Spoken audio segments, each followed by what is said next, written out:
Hello everyone. ताले आज गोटे इम्पोर्टाट डिस्कसन आम करवा जोटा कि ओटीटी 2025 को नहीं।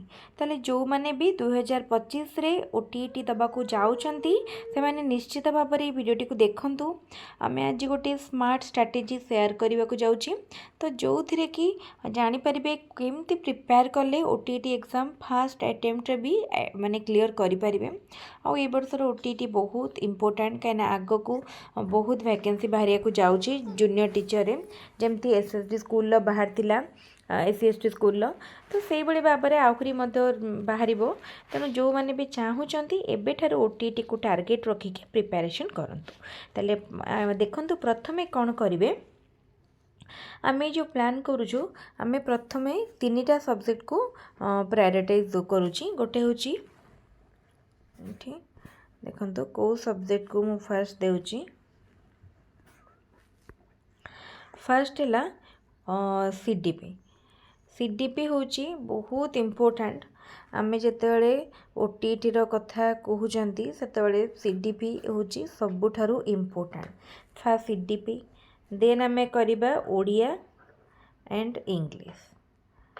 ठीक है ओडिया इंग्लिश सीडीपी ये 3टा पेपर फास्ट फेज रे आमको क्लियर करिया माने पढ़िया पड़ो। फास्ट आम एबेठारु जदि प्रिपेयर करूचंती भावंतु 25 मार्च रु जदि आम 25 मार्च रु क्लास करूचंती ताले 25 मार्च रु आरंभ करी 15 एप्रिल पर्यंत केवल यही 3टा पेपर ही पढ़िया।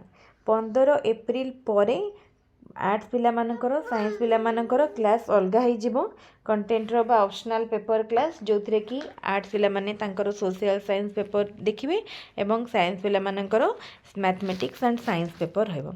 जो माने पेपर 1 पेपर 2 दुईटा जांक पई प्रिपेयर करूचंती सेमानक पई ई CDP Odia English almost same. तेनु एबेठारो प्रिपेयर करंतु। आउ जो मैंने एट ए टाइम 2टा जांक पेपर पकेया चाहूँगी से मैंने कौन करेंगे ये 3टा पेपर सहित फास्ट फेज रे ईवीएस को मध्य देखिए। ईवीएस मध्य जेहेतु पेपर 1 रे रही एनवायरमेंटल स्टडीज ताकू मध्य गुरुत्व देवाक पड़ो। ताले देखो आम ए जो माने 20 दिन गोटे स्टार्ट करछंती माने पढ़ा प्लान। तो ये 20 दिन आम प्रथमे कौन करवा आम प्रथमे सीडीपी माने पूरा सिलेबस वाइज कवर करवा। ओडिया इंग्लिश पूरा सिलेबस वाइज कवर करवा। एतिकी सरीबा हमर फर्स्ट फेज रे। सेकेंड फेज रे आम कौन करवा math science and social science रो कंटेंट को जीवा। सेटा हमर 15 दिन रो टार्गेट रहिबो। देखंतु नेक्स्ट 15 दिन रो प्लान रहिबो 15 डेज रो प्लान। सेतरे आम कौन करवा मैथ रहिबो साइंस रहिबो एंड सोशल साइंस रहिबो। ये 3टा अलग अलग होगी रहिबो। तो मैथ रे आम सेमती मैथ रो माने करवा कंटेंट करवा ता सहित ये जो 15 दिन भितर आम केवल सिलेबस को कवर करिया। एतल को हम हमर एप्रिल एंड हो मे 1 आ मे मसटा सारा आम कौन पढ़िया पूरा previous year question and mock test करवा। Mock test previous year question syllabus cover हो जाइथिबो। Mock test and previous year question आम पूरा मे मसटा करवा। देन जून बेलू कि मे लास्ट जो यदि एग्जाम है आम से फुली प्रिपेयर्ड थिबा। आउ किछि भी हमर माने कन्फ्यूज नथि माने कन्फ्यूजन नथिबो कौन सी जगह आमर डाउट नथिबो। आम पाखे ये जो 2 मास को आम प्रॉपर्ली जदि यूटिलाइज कर नौछंती ताले इजीली आम ओटीटी एग्जाम क्लियर करि परिया। आम जेमती कहिथिले जनरल बा अनरिजर्व्ड कैटेगरी रो पिला माननकु रखिया को पड़िबो 90 एवं अदर कैटेगरीज पिला माननकु रखिया को पड़िबो 75। तेणु आप मार्क को कैटेगरी वाइज मार्क को टार्गेट रखु। एतकी मार्क रखापी मत कौ पेपर रे केते आनिया को पड़ो मुझे आउ गोटे वीडियो रे मध्य डिस्कस करी आउ गोटे वीडियो रे मध्य भल भाव में डिस्कसन करी। ताले आज वीडियोटी आमर मेनली थिला OTT plan and strategy. Then आम जो 15 दिन 20 दिन 15 दिन नेक्स्ट गोटे मासर target first 20 days then 15 days then 30 days एतिकी आमर टार्गेट।